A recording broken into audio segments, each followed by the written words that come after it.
It's one of those things that automatically starts on a specific intro, and Thought I hit my head. oh, geez, so many details. Like a flashback from the 70s. I was like, no.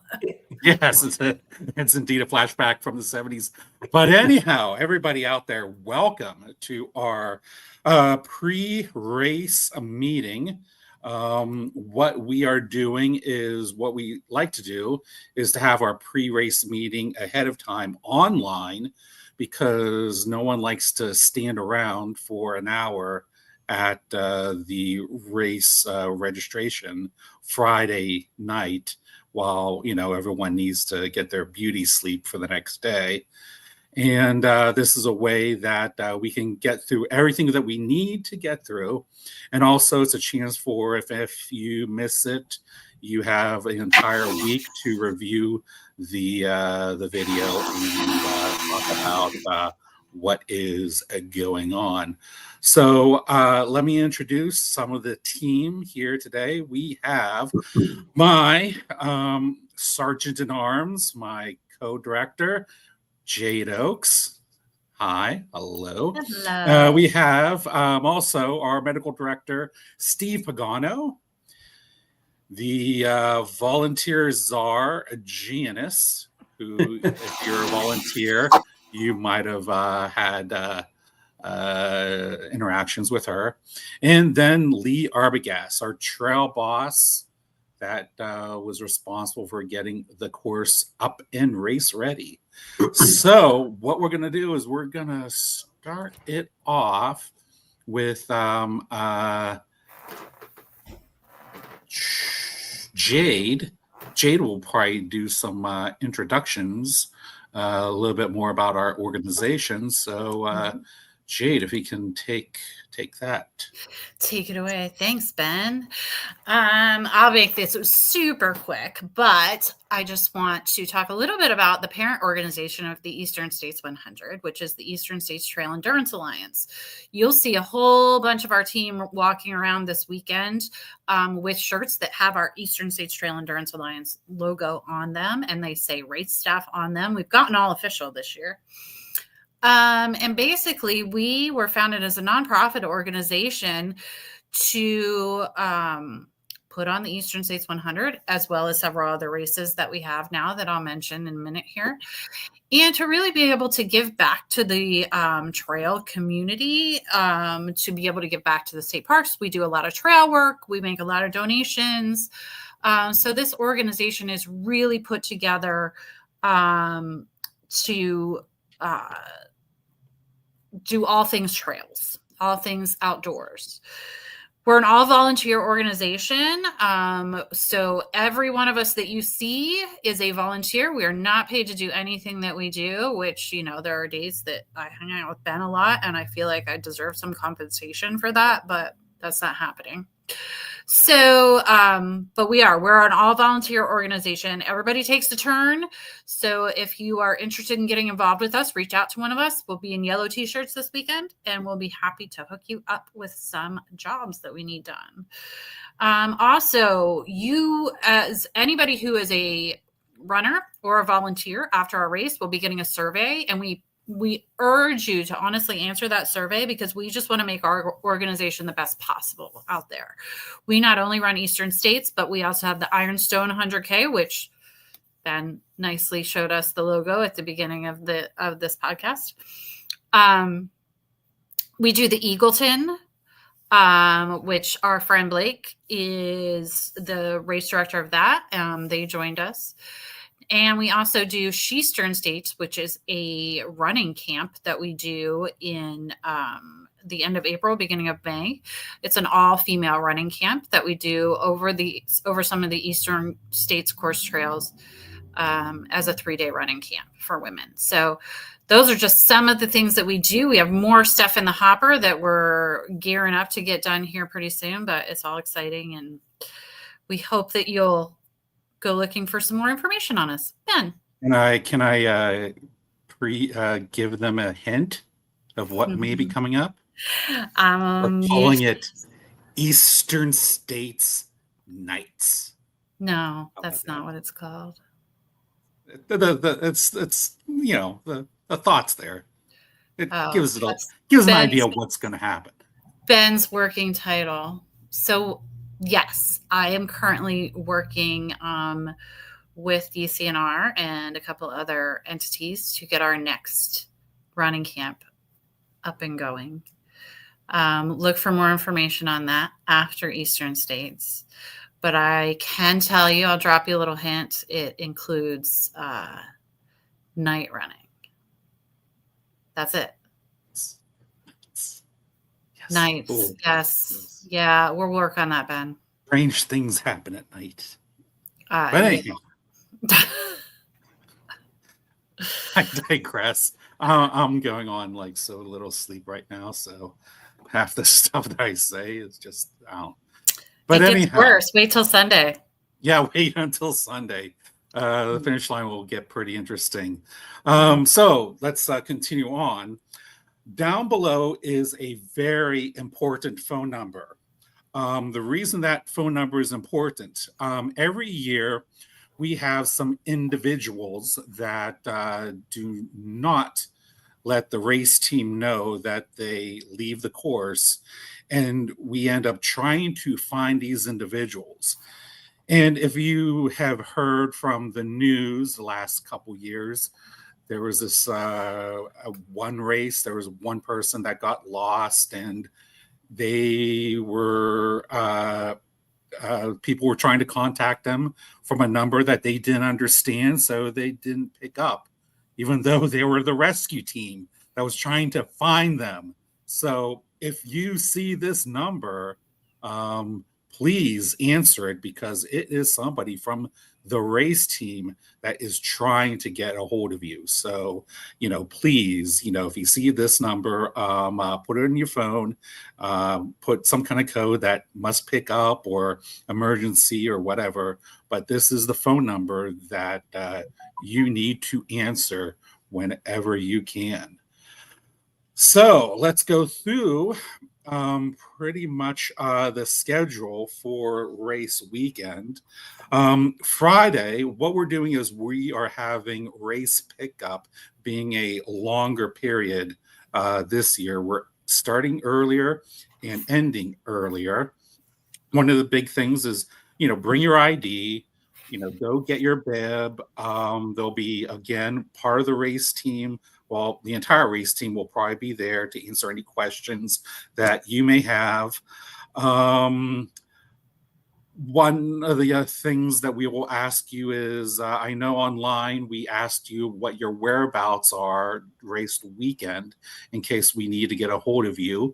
We will make sure that, that information is correct, because some people register way early and they don't have their accommodations set up in time. So we will ask you what those your whereabouts may be on race weekend if we need to get a hold of you. Camping, we do have a runner and volunteer camping area at Lower Pine State Park. It is across the road and toward the mountainside of the campground of the day use area, where you can set up your tent.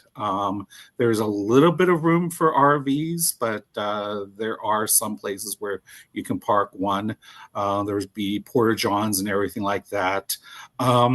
We will ask you that if you are camping to sign in, and what we'll do is we'll give you a tag.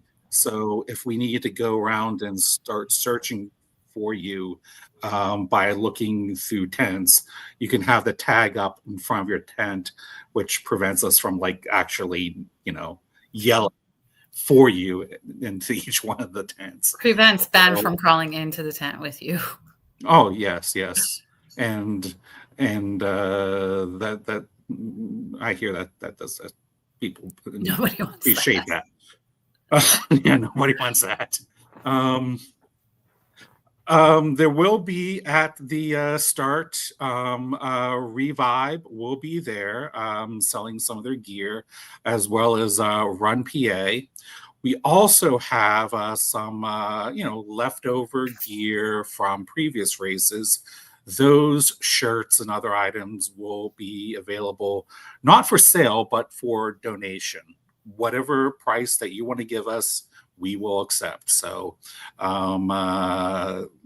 just to let you know about that. We will not do not drop off any of the drop bags Friday evening.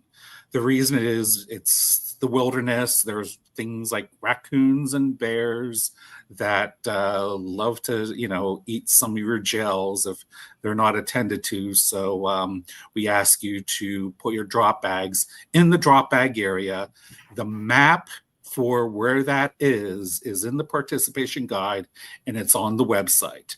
There is a lot of information in that guide and on the website regarding race rules, where everything is, the timeline, everything pretty much that you need to know is in those two things, the race guide and the website. Going through the wait list. What wait list? We went through the entire wait list.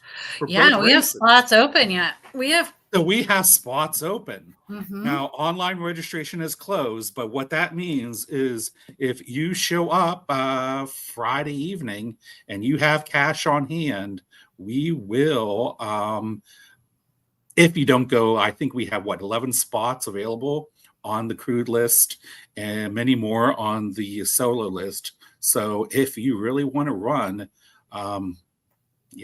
just happened before. Walk in and just say, give me, take my money, please, and we'll get you in. I'll happily take your money. Yes. No, it's happened before successfully, I might add. So, yes, it's I not know. Unheard of. Although he does owe us, he still owes us $1. He claims that he has paid that $1 over and over again, but I don't remember. By doing good work. Anyways, I know he's listening, so that's why I'm giving him a hard time. Mm-hmm. But yes.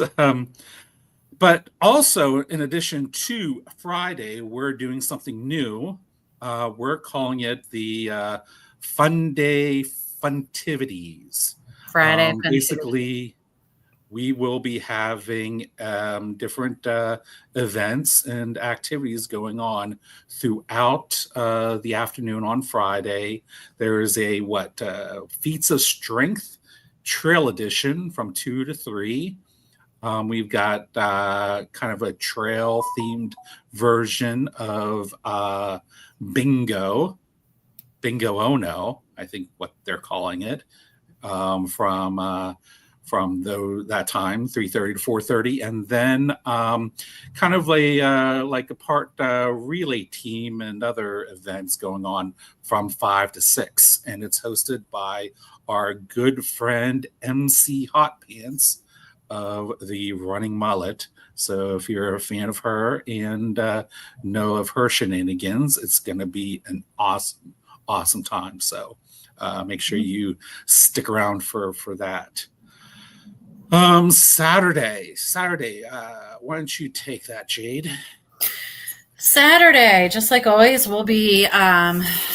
We want you to check in, even if you picked up your bib Friday night. We want you to check in. So 3:30 to 4:45 is going to be that check-in time. Yes, you must check in both Friday evening and Saturday morning.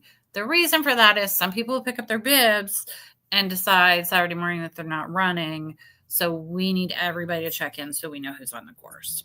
There will also be a pancake breakfast and basin coffee. If you've ever had our basin coffee manned by Brad Basin, it's amazing, and you know that. So drop bags, we'll be accepting drop bags at that time. Note, okay, I'm going to take a deep breath when I say this, a cleansing breath. If you bring a 5-gallon bucket as a drop bag, I will check it. It will not happen. We cannot have anything bigger than a bag. No boxes, coolers, suitcases. Has anybody actually brought a suitcase? Like a yeah. bag? Oh, yes. Come on, people. You cannot possibly need that much stuff. Anything that resembles a body bag, please don't bring that.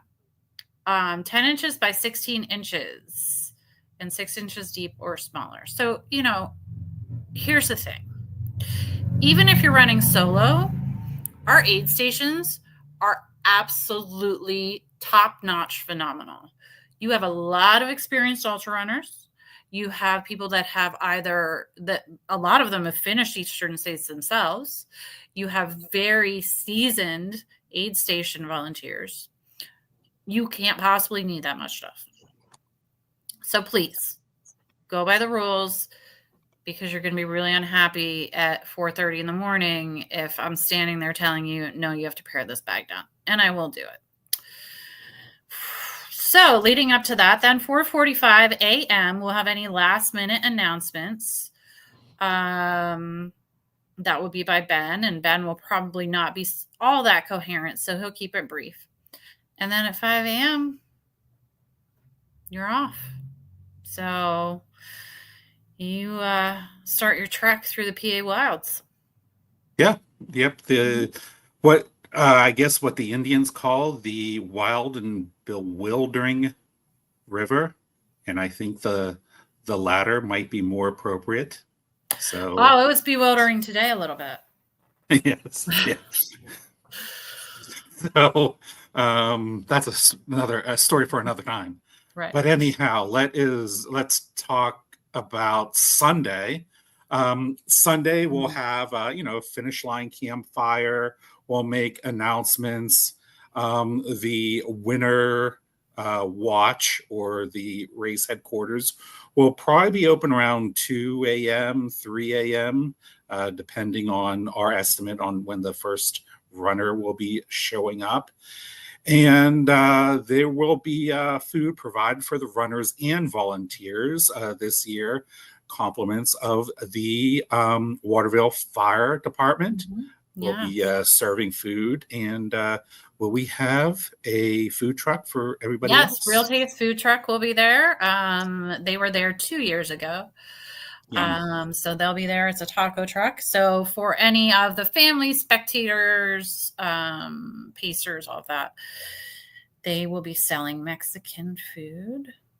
And make sure you stay there all afternoon long, because we're trying to make the finish line as lively as possible, and especially during the golden hour, the last hour of the event, from 4 p.m. to 5 p.m. That's when, while for some the shit may hit the fan, or they may come up golden. I guess that's pretty good for just coming up with. That was right off the top of your head, wasn't it? I can tell. Hey, we'll also have Bald Bird's beer served during the race. So we were able to get a permit to have that at the race. So thank you to Bald Birds and DCNR for that. So let's get down to some of the more serious stuff, the race rules. Jay, do you want to start off with that? Yeah. So let's talk about the rules. Nobody likes to talk about the rules, but we have to have rules for a reason. And mostly we make rules because people have broken them. So make sure your bib is clearly visible. Our bibs are the small ones. If you've been with us before, you've seen them. They're really tiny. So there's no reason that you cannot put that in a visible place. They're not uncomfortable. But also, as you come into an aid station, announce your number when you enter and when you leave. We try to see it, but especially if you're with a group of people and it's dark, our spot checkers can sometimes miss it. So loud and proud. It's your responsibility and to check in and out, and also announce your pacer if you have one. So it's important. Once you hit these trails at 5 a.m. on Saturday morning, you are our responsibility to keep track of, and we will do everything in our power to do that. So please keep that in mind, and that includes pacers too. Of course, you need a headlamp. You're starting at 5 a.m. It's going to be dark out for about the first 2-ish miles until you hit that dam run climb, depending on how fast you are. But then about the time you get to Heiner or so, depending. Again, depends on where you are in the pack, but at least by Heiner, you're going to need your headlamp again. So please, headlamp, fresh batteries, bring a spare, whatever you need to do. Also, the emergency blanket. We have a small supply of those, but we highly recommend that you bring your own. So, like I said, we have a small supply, but that's in the mandatory gear list. It's the middle of summer, yeah, but the last few nights it's been down in the low 50s, high 40s around here. So it will get chilly very quickly. If you are dropping, you must hand your bib to the aid station captain to drop. I know that this is a hot point for some who want to keep their bib as a souvenir. Look at it this way. We actually own the bibs. So if you're not going to run the race, you have to give it back to us. You have plenty of other souvenirs. So please hand your bib to the aid station captain if you are going to drop. Yeah, the reason for that is we've tried other ways in the past, but having a physical bib that the ham radio operators and then the people at race headquarters can actually see and verify is the best way that we can ensure that you have either dropped or you're still on the course. Mm-hmm. So that's the reason for that. It's not a form of weird reverse punishment. It's for safety reasons. Right. And understand too, we cannot close down an aid station until the sweepers come through and confirm that the course is clear behind the last runner. So if we have somebody missing out there, that aid station stays open until they are found. These are volunteers putting in a ton of hours. So please be respectful of that. That's all we're asking. Crew aid can only be accepted at designated crew stations. This happens all the time. All the time. Especially, that spot when you come out, when you're on Ritchie Road, and people think that if they drive up around the corner and stay there, they can crew. No, you can't. That'll DNF your runner and make us angry. And nobody wants to see Ben and Jade angry together at the same time. It's just ugliness. Please don't do it. It's against the rules. Even if you are just coming to a non-crewable aid station and try to hand somebody poles, which also happened one year, you can't do it. The only time your runner can accept crewing is at one of the crewable aid stations. Any other crewing outside of those aid stations will result in the disqualification of your runner. Front of the pack, middle of the pack, back of the pack, we don't care. It's not fair. Just don't do it. A question that I receive a lot online is, if I have friends that are spectating and they're not crewing for me, where can they spectate? They can spectate at the designated crewable aid stations. Even if you're a solo runner, if you have a cheering squad, that's fine. As long as they don't give you aid, then you no longer become a solo runner, you become crewed.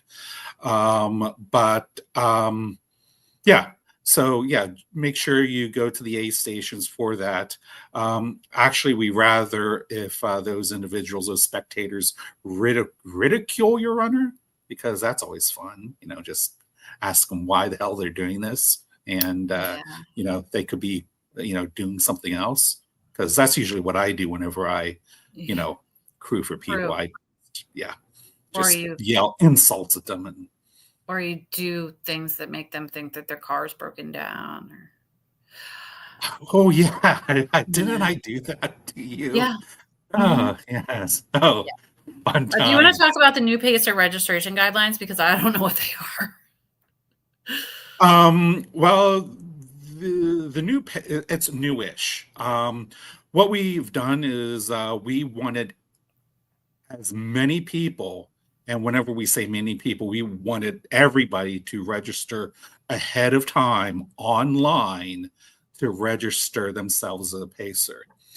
Now, however, we do know that last minute changes and other things happen, like your pacer ends up calling you Wednesday and say they can't pace and you have to find somebody else. That's fine.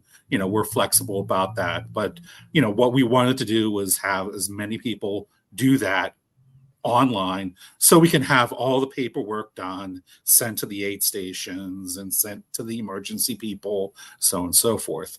But if you still need to register yourself as a pacer, there will be waivers at race headquarters and at the aid stations where your pacer can come in, which is at the Crude aid stations, and we'll give them a bib, and you can proceed on and help your runner out. So, yeah.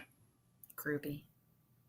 With pacers, another thing is, one of the things is you cannot mule for your runner. You can't, have all of their food, their equipment, carry that stuff for them as they run. And you always have to stay behind the runner at all times. Don't go ahead of your runner at any point during the race.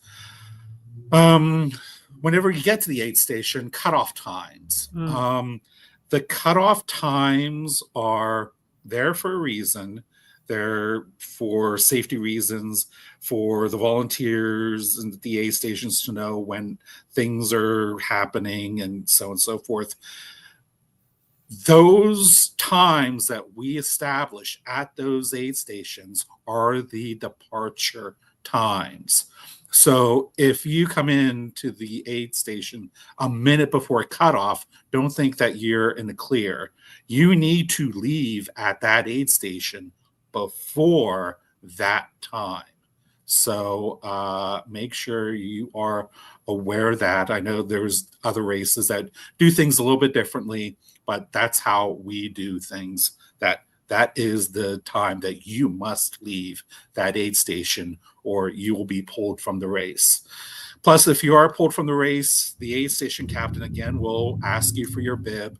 Again, don't argue with them. That's the way that the rules are. The aid station captain didn't make the rules. Eastern States Trail Lines made those rules. So don't complain to them. You can complain to us, bitch at us at the end, whatnot. But, they're just doing what they've been told to do. Solo division versus the Crude. I did put a post a few days ago about that.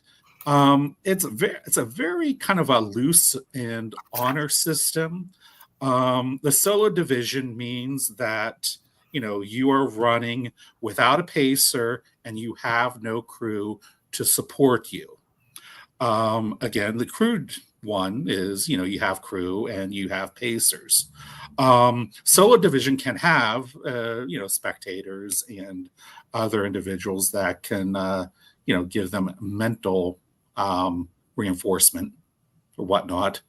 But we are very kind of, flexible with the solo and Crude divisions.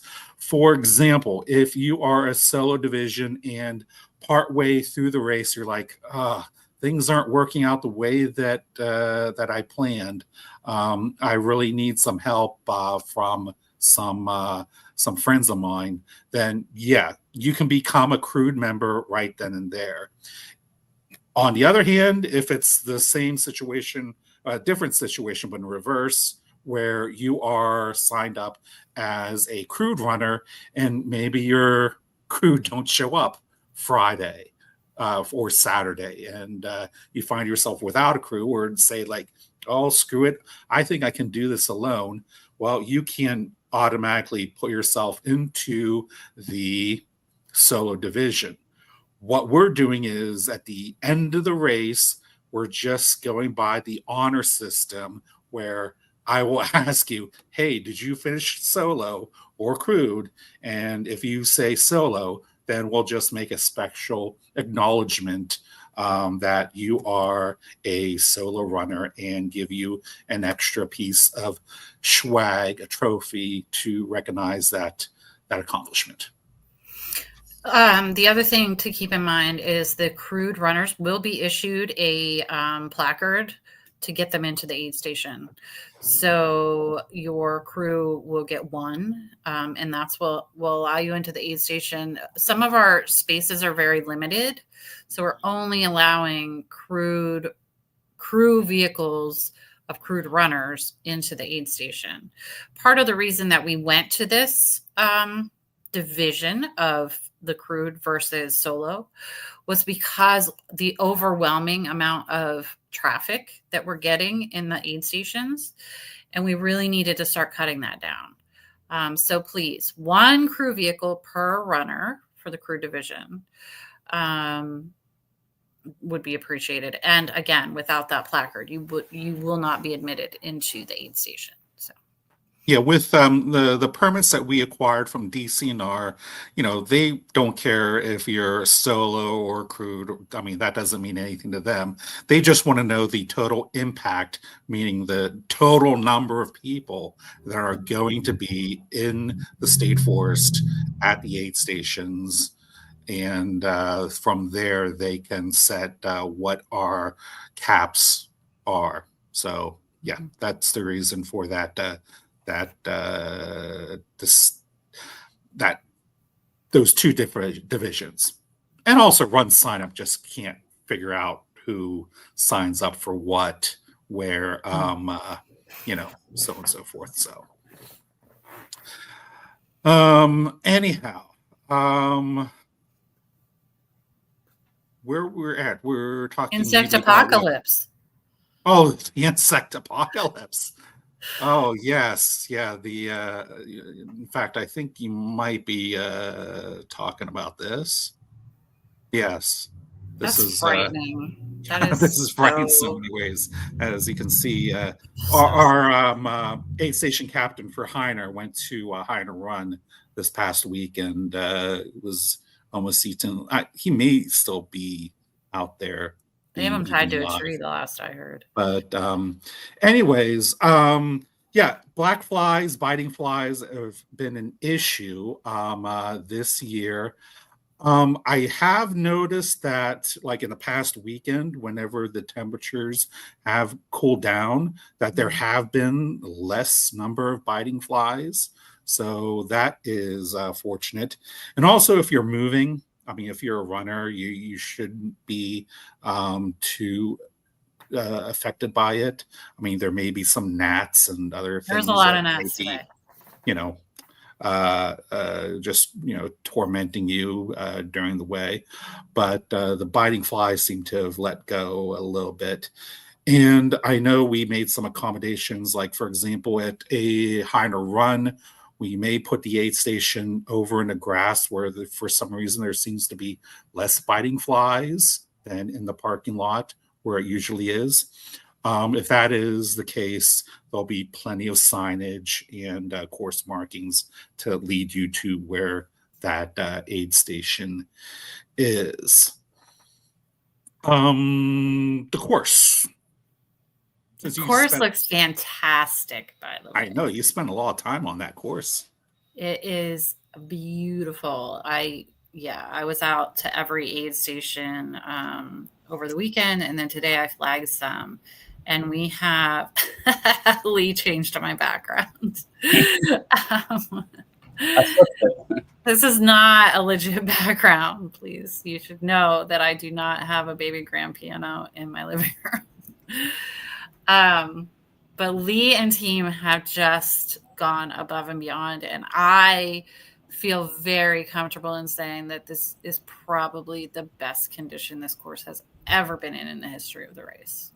What do you think, Lee?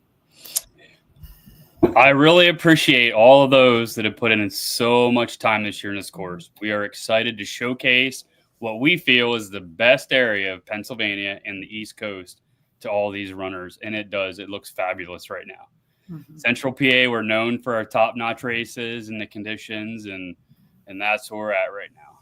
Mm-hmm. So Hopefully everything stays. We don't have any storms in the forecast for this week, so everything should be good to go. We're putting some finishing touches on it. Mm-hmm. I wanted to touch base on the stream crossing for just a couple minutes and give our participants and the pacers, where the participants can pass it on to their pacers, just a few short pieces of instruction. Nothing to be nervous about. We do put a high tension line about 3 feet above the water. So as you come down into the stream crossing, you have a few choices here. The water is pretty low right now. So the choices are you can just cross the stream. You can cross the stream with a tether. We have some tethers made up. They don't go around you. You simply just hold on to them. We have a couple different styles we use. Or you could do one or the other option with a life vest. So the life vest doesn't happen a lot, but we do have some people that feel more comfortable with life vests, and we have them for those that would help. You will get wet at this stream crossing. The deepest spot is about waist deep for a very short distance. This would be a great place to do a kit change after the stream crossing. There is a drop bag option available for Tone Flat, so 60 miles in, pretty good spot to do that at. Follow the flags. The course is a circle. Other than that, I hope you all have fun and enjoy it, what we have for you. Thank you so much, Lee. Lee has put in countless hours, and his team too. So, I mean, I cannot. Ben, how about it? They have just been fantastic. I mean, individuals have put in hundreds of hours. Mm-hmm. So, we're looking at, thousands of hours. And trail work, started way back in March, as soon as the weather broke, to make sure that these trails are in pristine condition.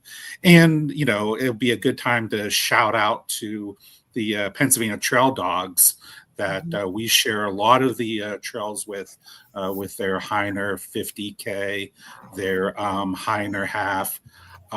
They as well as put in a lot of manpower and also equipment to help us out. So, we're lucky to be here in Central PA, the northern part of Pennsylvania, where we all realize that a rising tide raises all ships. So we are always, helping each other and making sure that each of our races are at the top notch, the pinnacle of trail routing here in the East Coast. So, thank you to them, and thank you to Craig. So, yeah. I just want to give the flagging, pink. We have pink flags. We've had that for the last few years, and we have the silver reflectors for the night flagging. So just keep an eye out for that stuff. But pink flags will keep you on course, and also download it onto your watch, because that makes a lot of sense.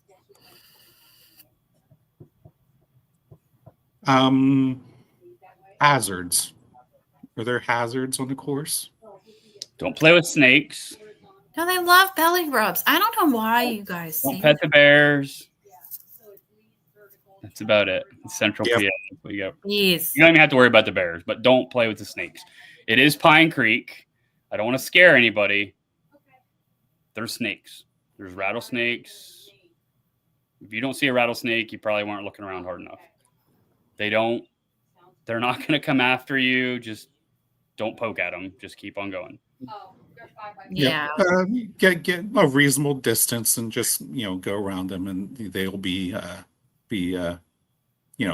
they'll give you plenty of warning, and the last thing they want to do is bite you. So they'll give you that warning, and make sure that you do keep your eyes and ears open whenever you are out on the course.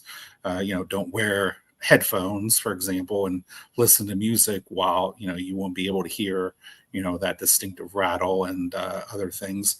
One of the things I do want to say, that because of we had a very wet few months, and then all of a sudden it's dried out really quickly, there are ground bees And we even had a situation this weekend where there was someone had to take a trip to the emergency room for an unexpected bee sting. So if you are allergic, please, bring an EpiPen, or if you have, mild reactions, Benadryl, helps out a lot.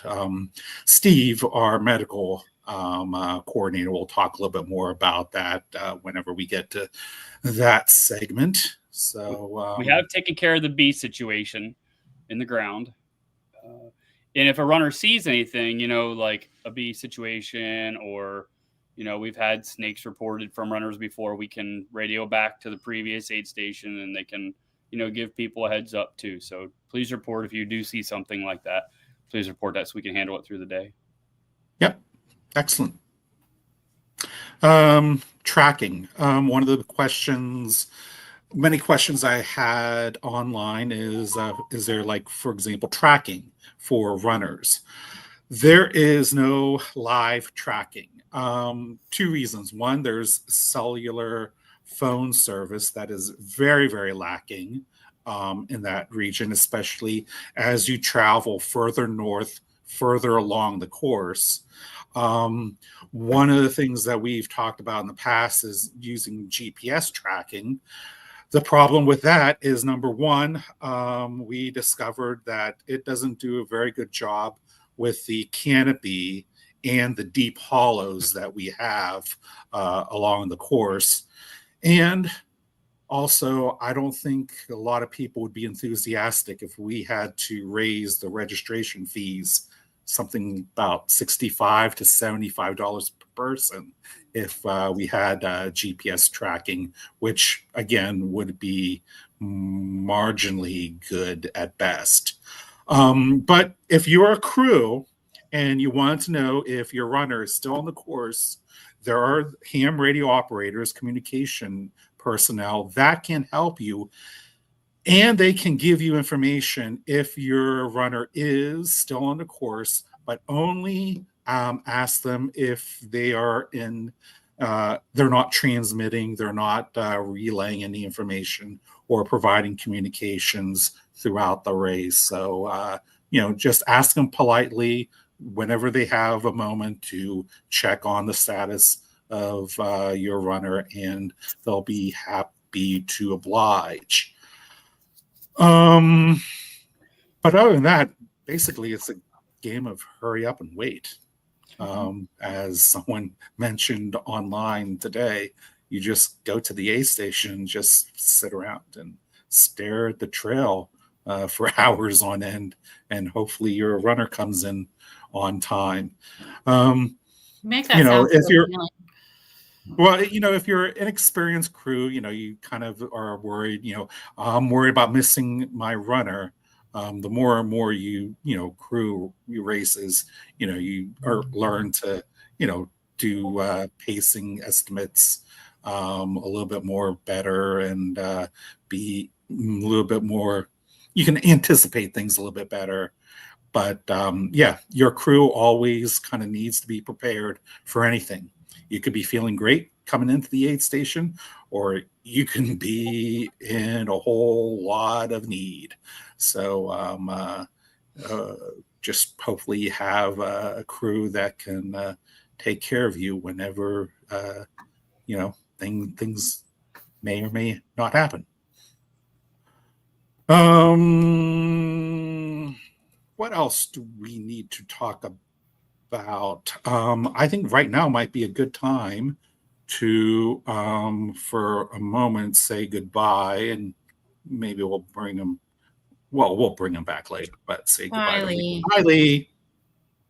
And then bring in our volunteer coordinator, Janice, who is in the same building as Jade. Why are you love my decorations? Because we have nothing better to do right now. Clearly, I can find a lot of things for you guys to do this week. It's not this. Just not right now. Yes, so I'm the volunteer coordinator for the volunteers that have already dealt with me, asking questions, trying to get you placed in the best spot possible. Thank you, the whole SD team. Thank you so much. Without the volunteers, this doesn't happen. Like, there's no way that a dozen of us could do all this. I just wanted to also touch base. The aid stations, everybody's curious on what kind of food items are going to be provided. No matter the aid station, you're going to have all the water, tailwind, ice that you can suck in. There'll be tons of salty carbs, hot food towards the evening, coffees, tailwind, teas, all that kind of stuff. I got some of the aid station captains to email me back on some of the specialty items that they're going to be having. Going across the board, everybody's going to have pretzels and chips and pickles, bananas, watermelon, some sort of fresh fruit. There's a lot of pierogies going to be out there, peanut butter and jelly sandwiches, ham, turkey, cheese wraps. There's all kind of gluten-free, vegan options also at all of the aid stations. Everybody's catering very well to all the special nutritional needs. Some of the other things that are going to be out there are some quesadillas, some avocado wraps, breakfast sausage, bacon, fried rice, black bean quesadillas, soy ramen, veggie broth, pierogies, more pierogies, mashed potatoes, French toast sticks. Anybody else getting hungry yet? Anyway, the list goes on and on. If there's I'm going to try to cross-reference, make sure that a lot of the captains already posted their menus on Facebook. Whoever I have that didn't post already, I'm just going to tack those up there so everybody can get a full list of everything that's going to be provided in case you're super worried. But again, these captains have done ultras before. They know what's expected. They're anticipating how hungry you're going to be and the needs that you're going to need as you move through the course. The other thing is just whenever you're out there, thank all of the volunteers. Like Jade and Ben said, you know, we're giving up our weekend. We're giving up hours and hours upon end to help you succeed in this circumvention of the PA Wilds and the 103 miles that you'll be on of trails that everybody helps maintain. All the aid station captains, the crews, the people that help flag, the people that are cleaning up the flags, the stream crossings, the finish line people, the spotters to make sure we don't miss somebody coming in across the field. There's gobs and gobs of people that are needed to put this race on successfully. So I'm excited about doing this and looking forward to seeing what this team can pull off. So, and you know, the pitch for passing it, moving it forward, you know, we'd love to have some of the finishers come back as crews, as flaggers. You know, any little bit of time that you can give back to Eastern states or other trail races in your areas. I know the race directors would be extremely thankful and grateful because it's just one less thing to try to worry about taking care of. So, that's all. Yep. Very cool. Thank you, Janice. Thank you, Janice. I just want to stress you must be nice to the volunteers. There's just no other option. There's no other acceptable option. I don't care what is going on. You must be nice to volunteers. Yeah, that's it. Yeah, and to give you a preview of my speech right before the start of the races, be nice to the volunteers. You know, don't be an ass. Just, you know, accept everything the way that it is, and don't be a jerk. It's a don't be a jerk rule. So, all right. Well, hey, thank you, Genius. One other thing, a question came in. So as far as any electrolytes that are going to be provided at the aid stations, we're just going to be having tailwind of various flavors, caffeinated, non-caffeinated. We are not having any gels whatsoever. No chews, no gels, no little bars or anything like that, unless the aid station captains wanted to go wild and get a trial pack of something. But Mhm. if there's something that you're partial to as far as gels that agrees with your stomach and gets you across the line, pack them in your drop bags. So we will not be providing any gels or anything like that. Yeah, but people are very particular on flavors and their favorite brand of gels, that it is just too much for us to, manage. And they're light anyway. I mean, it's just a small. Actually, this is a packet of taco sauce, but anyhow, the only way is just Same a little bit. difference.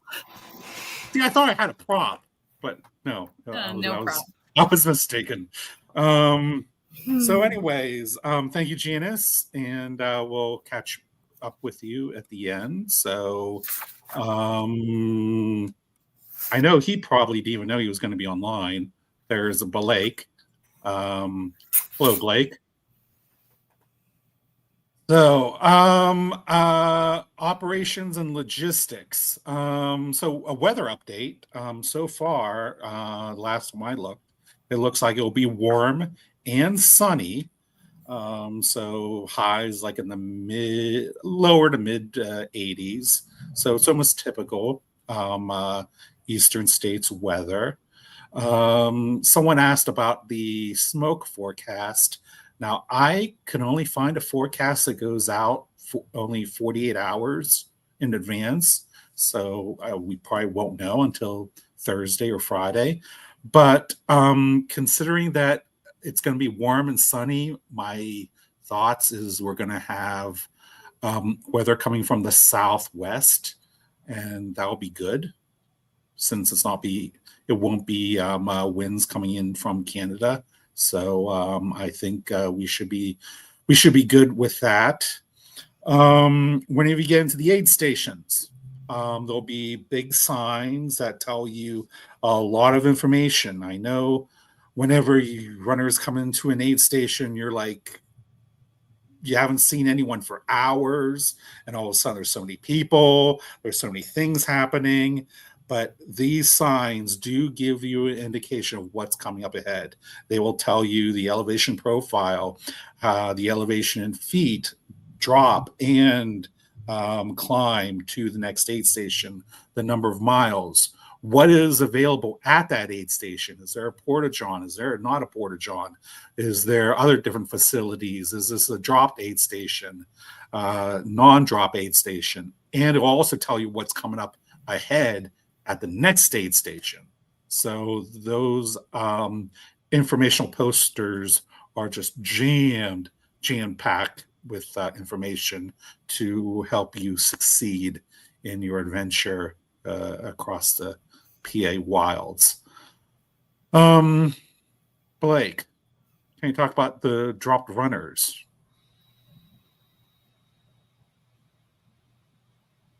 Wow, you're not on. No sound. Anyhow, while we do that,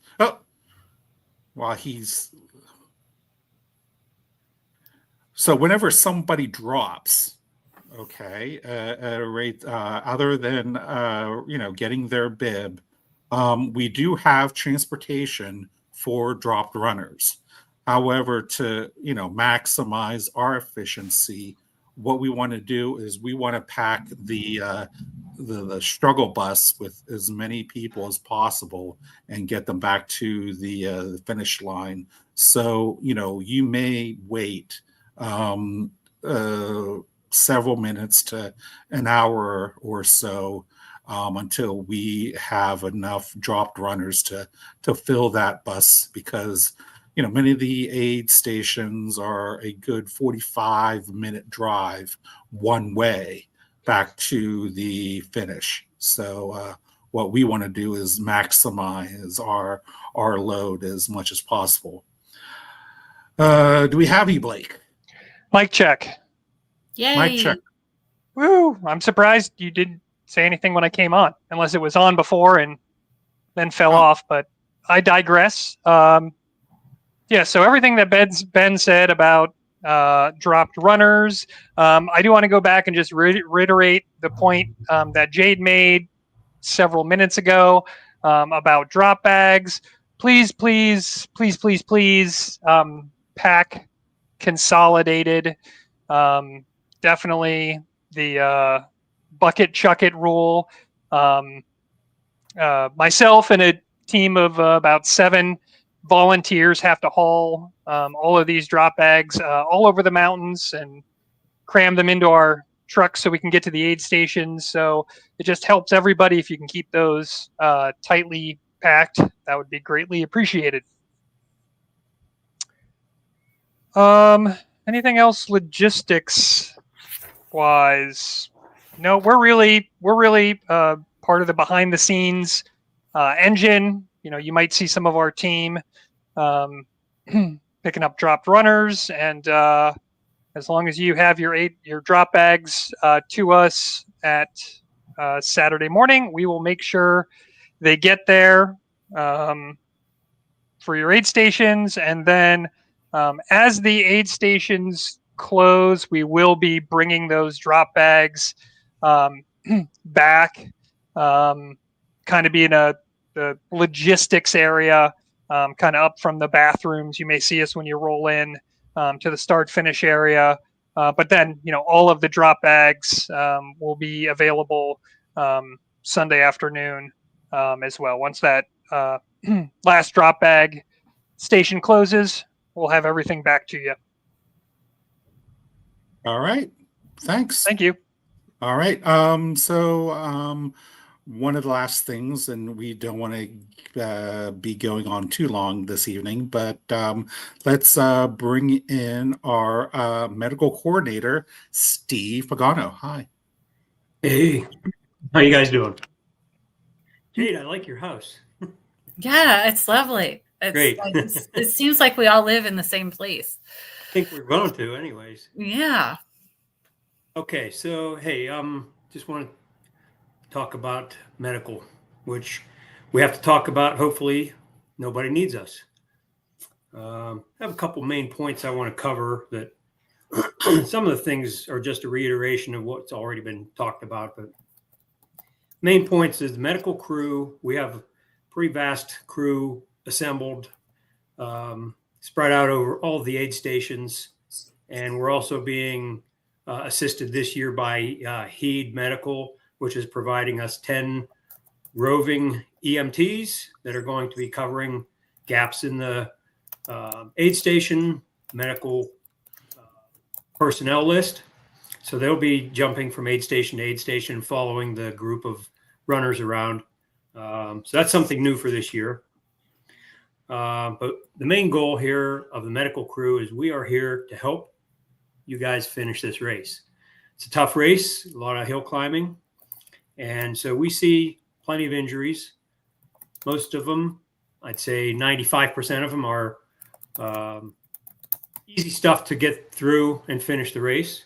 Once in a while, we have some runners that are injured beyond our capabilities or need additional medical attention. And when that happens, when we come across a runner that is injured beyond our capabilities and we feel like it's in your best interest to drop out of this race and seek medical attention, it's not going to be forced on you unless you're unconscious. But so we'd like this to be a joint decision between ES 100 Medical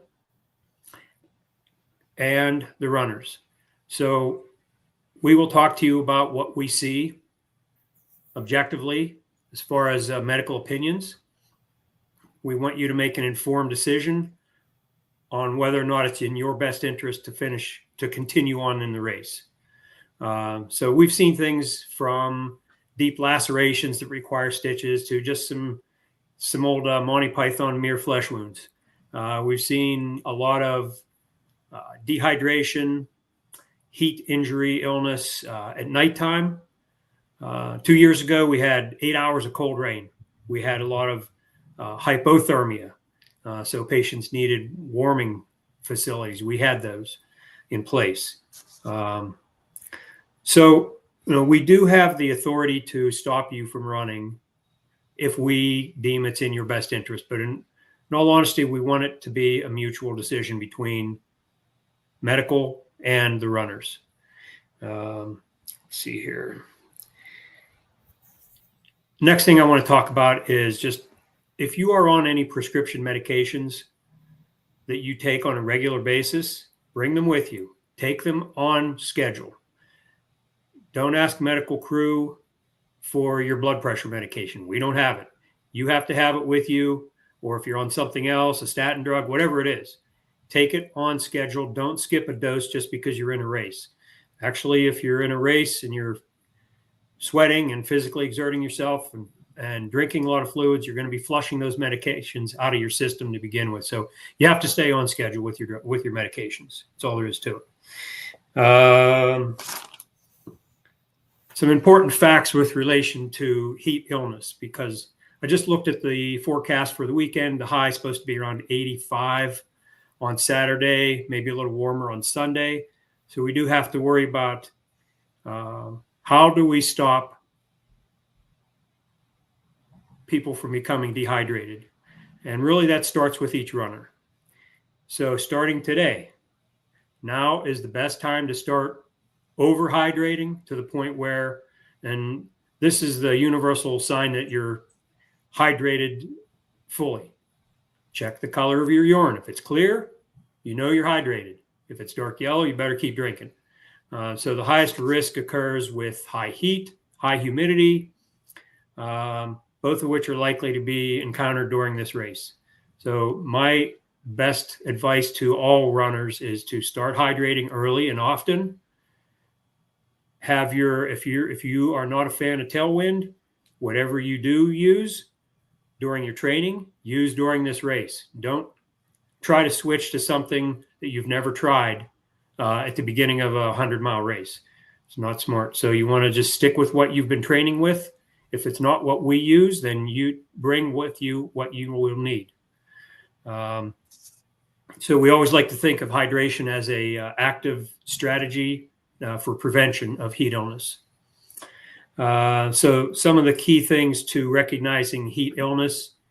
So if you're on a trail in between aid stations and you see a runner that has fainted, or they're vomiting, they have nausea, or they're dizzy, or they have low levels of coordination, make the assumption that they are dehydrated and take 5 minutes and assist them.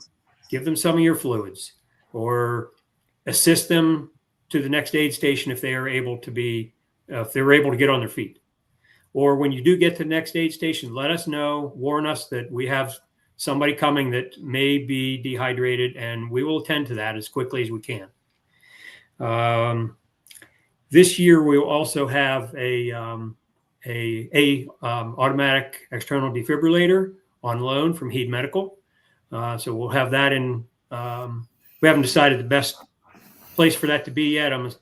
I'm thinking it's going to be best if we keep it with the bulk of runners to maximize the chances of it being present if it would be needed in an emergency. I think that was all I had on my list. My main thing is just make sure you're hydrated, bring clothes, study the course, know where the elevation is, which is everywhere, but bring proper attire for night running, extra batteries for your headlamps or an extra headlamp, and a definite change of shoes and socks after the crossing for Tomb Flats would be a really good idea. 2 years ago, it was a wet course. The river was high. I saw at the Tomb Flats aid station, that's roughly 100K into the race, a lot of people putting on wet shoes and socks or keeping those wet shoes and socks on, and their feet were a mess. So do yourself a favor, get some dry socks, dry shoes for that Tomb Flats aid station, and get into some dry shoes and socks after that aid station especially. And that's all I can think of. I think I covered the main issues that we usually have to talk about. All right. Thank you, Okay. Steve. All right. We'll bring it back at the end. Very quickly, one of the things I forgot, and it was reminded me that the course itself, if you are wanting to know what the course is, there is a map available online, a PDF of the course on the website. There's also an electronic version available on Plot-a-Route and Ultra Pacer. In fact, Ultra Pacer is an excellent tool of understanding how the course changes elevation-wise between aid stations, the type of surface between those aid stations, and it gives you a good estimation on what your pace might be from aid station to aid station. So it's a very handy tool, and it'll be especially handy for your crew. So if you want to check that out. However, I have found that there are some places online or individuals that have like the old course online. I know Hello Drifter somehow isn't taking off the old course as the official Eastern States course. And if you use Hello Drifter, you'll know where the course went like 4 years ago. But the course itself is no different, but the aid stations have changed in those years. So if you expect to pick up your runner at a halfway house, they'll just come to a road and nobody will be there. So that'll be sad. That will make me sad. But finally, let's go through one of the things before we get to the question and answer segment is thank yous. There are some sponsors, and we love our sponsors. So just a real quick thanks. And what we want to do is everybody to, encourage them, support them as much as possible. Purple Lizard Maps for their work on supporting the race. Ultra Spire, who is providing some swag for the participants that finish the race. Basin Coffee. Telwyn Nutrition is our nutrition sponsor for Eastern States 100. Are You Seen? Bald Birds Brewing, that they will be there at the finish, as well as Waterville Fire Department. And some late sponsors, for example, Wild, and some of their employees helping us out and providing the many, many prizes and surprises for Friday Fun Day activities. So thank you for their support. Jay, can you go over some of the thank you regarding the lands that we're on? Oh, yes. Well, of course, DCNR. DCNR has been a phenomenal help to us. I want to shout out to Ben Sands, who is our contact forester that we work with year after year. The amount of trail work that he personally does is just overwhelming. And he holds chainsaw classes for our volunteers so that they can get certified and go out on the state trails, and just all the things that he does to keep us moving forward. And he stays in the background and you'll never see him on race day. But we want him to know how much we appreciate him. Little Pine State Park. We have a new, Tracy left us. She's moved on, but we have a new park manager named Haley, and she's, I met with her. She's awesome, and I think she's going to be a great partner for us as we move through this weekend. Also, we want to thank the Pennsylvania Game Commission, because 6 miles of our course does run, it's on the Mid-State Trail, but it does run on PA Game Commission lands, and they've been a great partner for us as well. So did I miss anyone? No. Oh, Sprout. Oh, yes. Well, actually, yeah, we go through 3 different state forests. We do. Dotton, Sprout, and a little bit around Blackwell at Tioga. So, yeah, all of our partners in those forests, all those specific foresters that help us out. We do appreciate it. And we have a great relationship with all of our state entities. And that's part of the reason that we're pretty strict about, our rules, because we'd like to keep that relationship going for many years to come and give lots of people a chance to come out and see our beautiful Central PA mountains.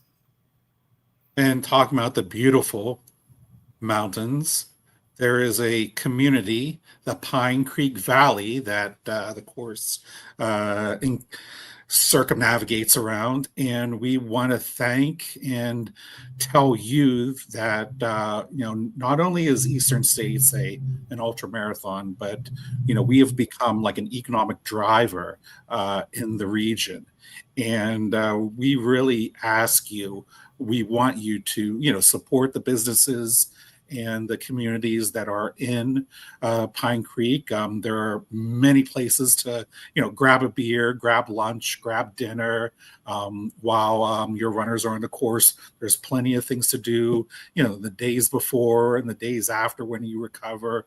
And we want you to, not just come back for this, not be here for this race, but come back again and again. And, we're doing some events and other initiatives that we want you to participate in, and make sure that you support this community that basically they were here first and they made this all happen in some way or another. So thank you to them. So now let's go to Q&A. Let's go with the Q&A. So what we'll do is a lot of people have been posting comments on Facebook and YouTube regarding the race, and we'll go through one of the ones that we have not went through, and let me bring back some of the other people that we've had. So if I need some help answering any of these questions, they're here. So let's go back to one of the beginnings. And so this would be something for Blake and Lee. No stinging nettle? I'm not going to say there's no nettle. This has been a really bad year for nettle with all the water and rain we've had. But for the most part, we have got it all weed whacked down. Now, we had to start a month ago to cover the whole 103 miles. So some of it has been trimmed 3 or 4 weeks ago. But for the most part, there's no nettle. It's been trimmed out. And like Jade said, the course has never been in better condition than this year. So immense thank you and gratitude for all the trail workers that been out there all season and last 4 or 5 months that made this course race ready. So unlike some races out west where there's no trees and weeds and nettle and ferns, we have to do a lot of work to get these trails up to snuff. So thank you for all of them for spending so much time and helping this race out. So Grace Many Names is our MC for the Friday Fun Day activities. So she just wants to get your teams assembled, and hopefully you'll be a great addition to Eastern States. Again, there will be prizes available from Wild and some of the other people that have been able to support us. So make sure you spend some time, make Friday a true fun day and not sit there and question your life decisions. Maybe it's too late at that point. True. You should have done that 6 months ago. some good advice about True drop bags. story. Yeah, true story. I mean, I don't know how many times I've been at races where people have like these giant drop bags and they only end up using like gel. So, yeah, make sure you are efficient and compact with those drop bags. Again, just to go through it, we do allow last minute signups for pacers at race headquarters and also at the aid station. So, we understand that, why that may be. So, where can spectators park at the aid stations? Now, we will have placards for the cruise. Spectators, it's going to depend on when they show up.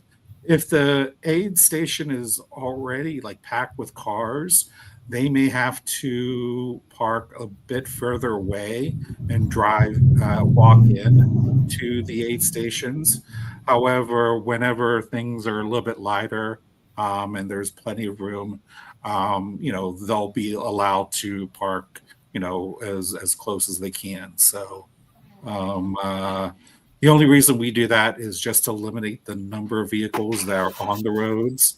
But it's sort of a way that also crews do get first privileged parking, especially during the more tighter times during the race. But spectators can park wherever they can, when they can. And there were a lot of questions about that in the chat.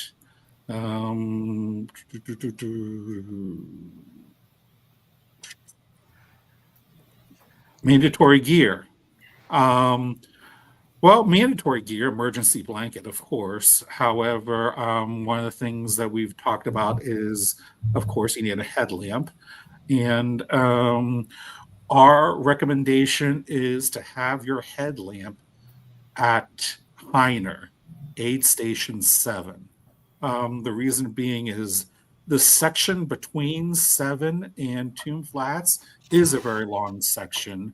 And if you don't carry your lamp, there's a good chance you'll be caught in the dark in those deep valleys. And being those deep valleys and deep hollows, it gets dark early. I mean, it gets dark like starting around 6 p.m. in some cases, especially in what is called the infamous V, not too far from Heiner aid station. So make sure you have that headlamp with you at aid station 7. There was another question later about if it's possible for us to have someone drop their headlamp at aid station 2 and for us to deliver it to aid station 7. No. Just logistically, the timing wise, that's not possible. And we don't want to be responsible if we don't make it in time, because a runner may get to Heiner run very early and makes it difficult to sort through aid stations and the lights and stuff like that and make sure it gets to the right aid station. So either carry your headlamp with you or get a second one and make sure you have that at the aid station no later in aid station 7. Tailwind. Also, go ahead. Oh, so, sorry, Ben. Also, just a quick plug. I don't know if this was covered earlier, and I think this is still the case. We are cupless again this year, correct? Yes. Cool. So everybody, definitely do yourself a favor. Make sure you bring, like a camp cup, one of those little collapsible soft flask, Hydro Pack cups. There will be very limited cups at the aid stations, primarily for coffee for the later aid stations and like soup bowls for soup. So if you want something other than a pitcher filling up your hydration pack or your soft flasks, bring a collapsible cup with you. Yeah. See, what was I about to show? Oh, yes, it was this Tailwind. It's going to depend on, like, the later aid stations will have more of the caffeinated flavors. However, we have a variety of the different flavors available from Tailwind throughout the race, just because you may get sick of drinking the same flavor of orange Tailwind throughout the day. So we do want to mix that up a little bit. The concentration, it's the concentration recommended by Tailwind, which is they give us these big bags of Tailwind that's perfect for a 5-gallon jug. And that is the ratio that they recommend. And that is the ratio that we will be adhering to for the race. So it's right in the middle. It's not, watered down, and it's not too concentrated. So it's at the recommended dosage. So, yeah, we did talk about the gels. They're not being gels just because of the variety. And if you remember, don't have taco sauce. That's not recommended unless that's something you're really into. While I'm going through, what else? I'm seeing a question here. Will the frequencies used by the comms team be made available for crew members with amateur radio licenses to listen to for their runners? No. Yeah. No, just one.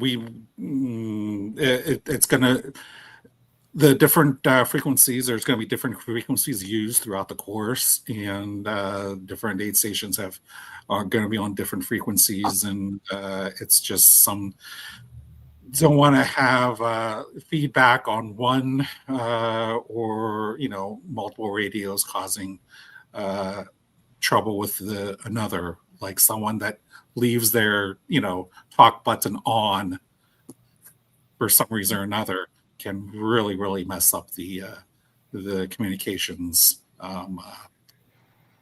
throughout the race. So I'm just going through.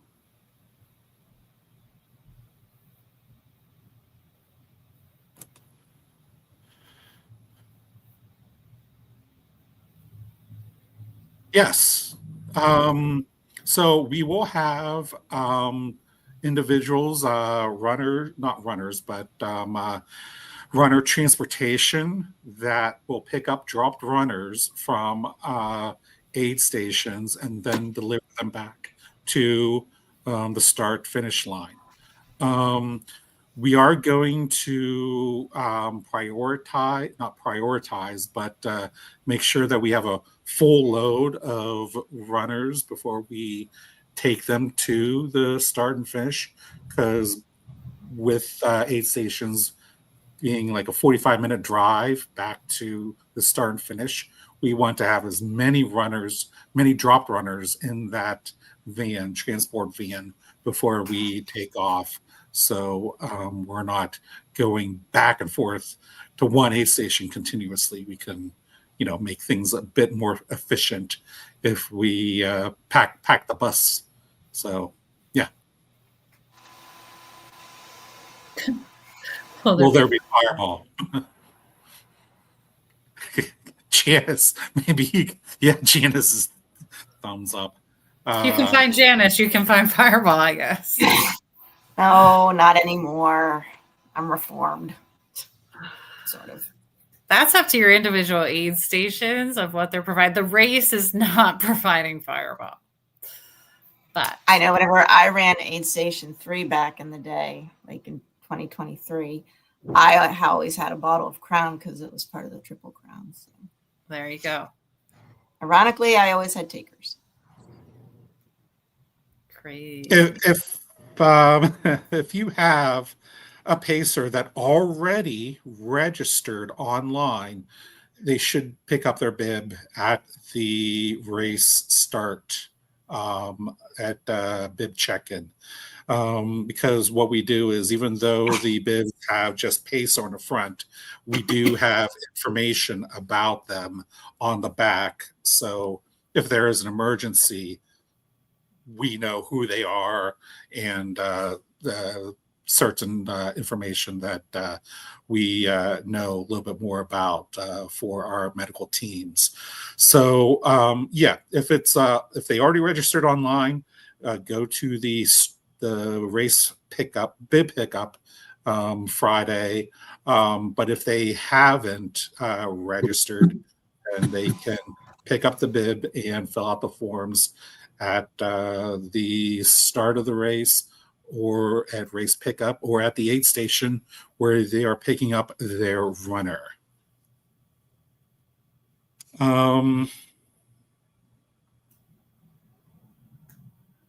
And I think that's it. I haven't seen any other comments, unless any of you have seen something or know something that we need to address. One thing I could add is during the nighttime, if a runner is cold, one option is to fill their flasks with broth, some hot broth, instead of cold water. That may help you get through the night. If you have something on you up against your chest that's already hot, it can keep you warm and help you if you're too cold. It's one thing I learned probably 2 years ago during that cold rainstorm. So there's an option there for you. Very good. Yeah. Nothing like a warm food to really pick yourself up from a bad spot. So thank you, Steve. So all right, maybe we should conclude this. Sounds on like time. a plan. 90 minutes. We have these really awesome maps. You want to tell them about them? We have some really awesome maps. I just told them about it. Yeah, we told them they'd be for sale. We have. Well, everybody was too busy changing their background to pay attention when we first started. Yeah. Well, we have awesome maps for the Pennsylvania Triple Crown maps, but the Eastern States side has basically all of the elevation information where each of the aid stations are, and it's a really excellent quality map from our friends at Purple Lizard Maps out of State College. They do some fine work all across the Northeast with their maps, and I'm a big Purple Lizard map fan. So thank you. And these maps you cannot purchase in stores. We commissioned them to do this map specifically for Eastern States Trail Endurance Alliance and the Triple Crown. So they are not available to be purchased in stores. You can only get them through us at a race. Yes, very true. Anything else? Does Ben still? Oh, we cannot. Does Ben still not like hugs at the finish line? Ben actually loves hugs. He's actually offended if you don't hug him at the finish line. So please, and the sweatier, the stinkier, the better. It's pulling away. It's like, I wish it was like the Simpsons episode. Instead of like the stone wall, it's the hedge, and just kind of like I kind of back behind it. But yeah, fan. Okay. Anyways, let's move on.